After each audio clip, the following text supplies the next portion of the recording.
family or personal stuff going on, and that's up to me to handle that as a man. But yeah, I just take full accountability for my absence with the guys, and just had a conversation with each one of them, and we move on.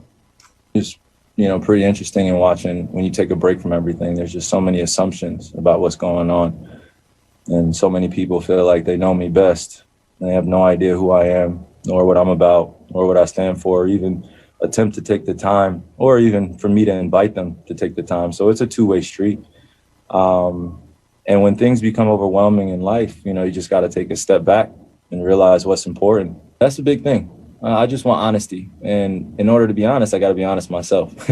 And that's the first thing. So I know I can talk in circles and I know all these words get used, but I'm just being honest here. It's been a lot to balance. And now I called for help. And now I have just so many mentors and so many people reaching out and, just taking things off my plate that were never mine in the first place. And they are better suited for that position. So I'll play my role on this big team of changing the world, and others will do the same.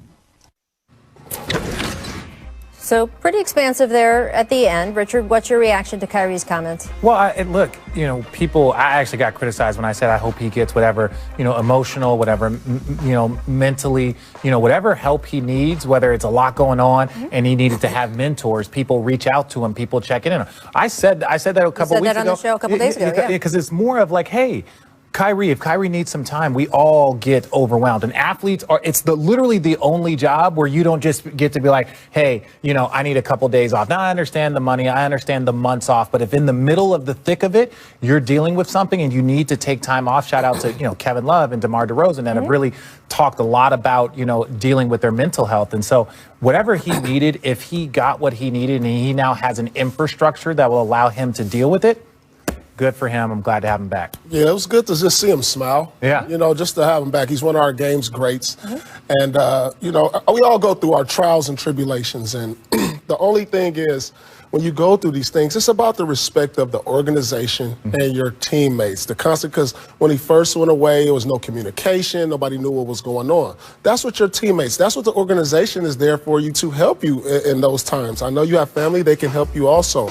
It's just, the only thing I had a problem with was the communication. We all, like I said, we go through the things that we go through in life, and sometimes it's tough to step away from the game. But I use the game to help me get through these things also. I needed to be on the court when I went through my trouble. I needed to be in practice. I needed to be around guys who relate to some of the things that we all go through as professional players and role models. Yeah. And Kyrie noted that his family lives locally and that he said that hits different. Obviously, your involvement with your family, if something is going on in your family or even if something's just going on with him, everybody is there and around, which is a little bit different. Home is tough, but one of the things that he talked about was like, a lot of people just started to assume.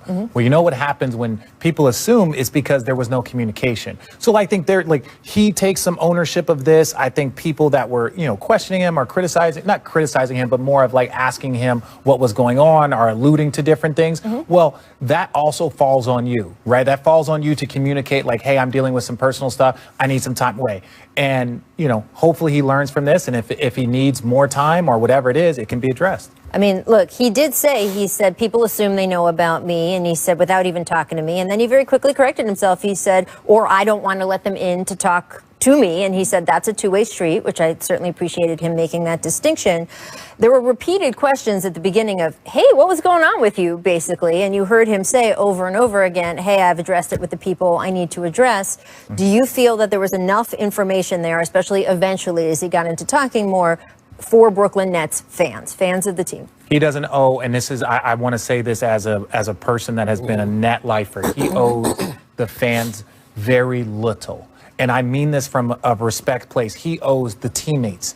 He owns, because hypothetically, you could be traded, you could retire, and the fans, you don't owe them an answer. Barry Sanders, they're still looking for him in Detroit, right? Calvin Johnson, they're still looking for him, right? You can up and retire and not say anything to anybody. So I don't say that. You owe it to the people in the locker room, the people that have supported you, the people that you go to war with, the people that you go to battle. And if those guys are cool, then it's not up to the media, it's not up to the fans, it's only the people that he has to show up with every day. You say say the people who support him, the fans support him. I understand that, but you this can't, if you've got millions and millions of fans, you can't individually address them. You can't tell everybody. No, You've got to have some parts of your life that are private. Absolutely. Yeah, that's my only thing, is that as long as the people in the locker room are okay with him, then Kyrie can move forward and be the great player that he is, right? It's just tough when, you're that individual. And you feel like you owe a lot of people. They go out and play well, win games, everybody will forget everything. There you go. Well, it looks like they're playing well already without him. And then, boy, just add another elite player into the mix.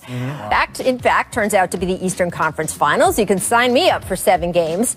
This one had 20 lead changes, including 8 in the final 5 minutes alone.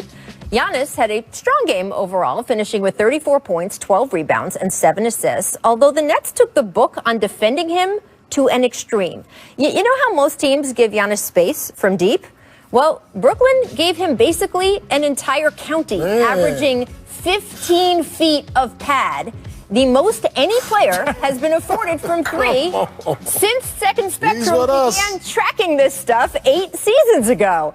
Now, the Nets were much more physical with Giannis otherwise, though. Check the little shove there from but Durant. he initiated that. He stepped in front of somebody. I'd be mad if I was KD, too. Harden, meanwhile, finishing with 34, including hitting that little shot to put the Nets up 1. He also had that driving floater. Giannis would answer with a 2-handed putback, a little authority there. But it was Durant who would have the last word, draining the go-ahead 3 on a pass from Harden. Look at that. Afterward, both players discuss why they seem to be meshing together better now than even when they played together in OKC. We were young in Oklahoma City. We're grown men now. We know what we want. We really know the game of basketball now. We're not those young guys that just run around and want to just shoot and dunk all day. We've been through a lot in this league, experienced a lot, and for us to bring it together now and combine what we've learned over this time and try to play great basketball, I think it was pretty seamless for us. Yeah, it is nice when the NBA looks like the regular NBA, with fans screaming and arenas full of energy and players who can take the court each night without someone sticking a Q-tip up their nose 3 times a day. But as we saw yesterday, anyone who tells you what's going on this season isn't real basketball is missing just how much spectacular there still is to see. So we will get to Kyrie's sound in a moment, but from last night's Nets win, Paul, what was your biggest takeaway? Man, this is scary. I'm not even – because, look, they're only 2 games in. They beat the top seed in the Eastern Conference, and they haven't even got their chemistry together yet. I mean, yeah, they're scoring points and getting assists. They're turning the ball over a lot. So you got to expect those to come down in the next few weeks as they get to know one another, as they implement Kyrie Irving. But, man, like I said earlier, it's like having Jordan and Jordan on the same squad. It's like, who's number 2? No, I kid you not. I mean, seriously. With all due respect to the 2-time MVP, the 2 best players in the Eastern Conference are on the Nets, right? And it's James Harden and it's Kevin Durant. And mainly the reason why I say that is not because of Giannis' defense and all that. It's more because when it comes down to the last 30 seconds of a game and you're in the postseason or you're in a moment where you need it, they have the 2 best players in the conference when it comes to knocking that down. So the postseason is going to be... Could be 3 with Kyrie.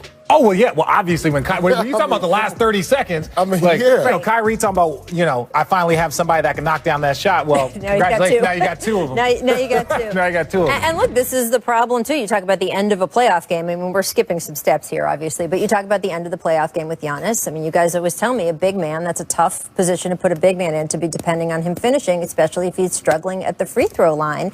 And we saw Giannis was better at the line last night. He had that game against the Mavericks the other night where I think he was 1 of 10 for the line. But his free throw shooting overall, guys, this season, he's at 59%. 4 years ago, he was at 77%, and it's just gone down every year since. Well, pressure, like when people talk about pressure, a lot of times it rears its head in different places, right? Giannis now feels the pressure to win a championship. He feels the pressure to be MVP. And sometimes that pressure is not going to show up in your ability to dunk. It's going to show up in like the moments and in those little bitty things, whether it's a 3-point, whether it's your free throws, and you can see the decline. So I don't know, as the pressure has gone up and his free throw percentage has gone down, like physically he's still one of the most dominant guys we've ever seen. But like that pressure and the technique, that's where it's starting to show in his game. He needs a closer, simple and plain. He needs a superstar closer like Shaq had Kobe and Wade. He needs that guy. I'm not sure Middleton could be that guy. He's a great piece and he's having a great year. He'll be an all-star.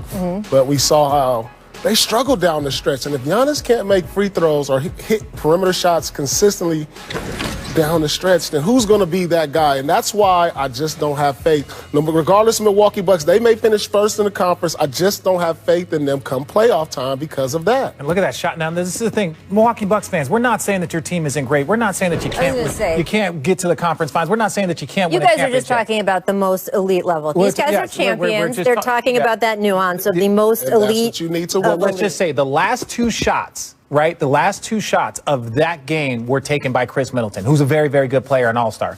The last two shots. Probably not much longer for him to be out. He practiced for the first time with the team today, and Nets coach Steve Nash said it's great to have him back in the